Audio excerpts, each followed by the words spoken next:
आज तो आम देशर गर्व गौरवर कथा आज 77तम साधारणतः दिवस पालन करू आमर भाग्य आज आम पताका उत्तोलन करुचु। 1 नंबर हाट में सभापति हिसाब से भी आसिली एटी बांकुआल ग्राम ग्राम कमिटी मुख्य क्षीरत कुमार स्वाई पताका उत्तोलन कले।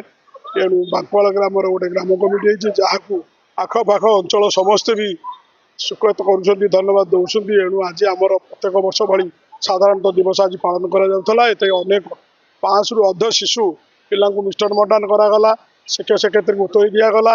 एणु गोटे बनभोजी भी कराए प्रत्येक वर्ष प्रत्येक वर्ष बनभोजी नदी पठार बालीयात्रा पड़िया तेणु समस्त देशवासी की आम धन्यवाद दबा समस्ते एभली साधारणतः दिवस को पालन करने सह देशर उन्नति सह राज्यर उन्नति सह जिलार उन्नति कामना करने आम जगन्नाथ पाखे प्रार्थना करवा समस्तर शुभ कामना हो शुभ फल हो 26 मसीहा जमी सुख शांति परिवार संपर्पण कर।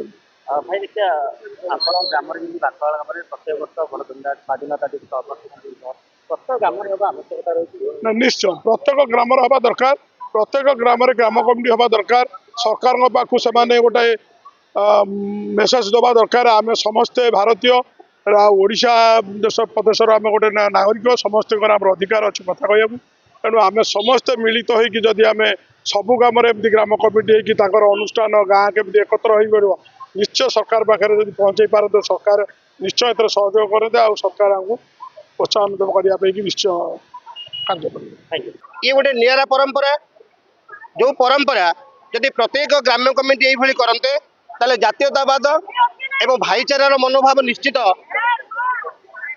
देखा जाता जोटा कि आज बांकुआल ग्राम्य कमिटी तरफ पिला मन में हस फुटाइवाई उत्साह जागृत करने यही जो कार्यक्रम ए जानुरी 26 नुहे ये पिला मन गोटे आग्रह सृष्टि करवा जातीयता सृष्टि करवा एवं देशर जातिर कम निजक नियोजित करने जो प्रेरणा से ग्राम्य कमिटी तरफ पिला माने पाउछंती। तेणु मो तरफ एवं छात्र छात्री मान तरफ ए ग्राम्य कमिटी को अशेष धन्यवाद करुच्ची। कार्यक्रम ये चालू रहू बोली मु निवेदन करुच्ची।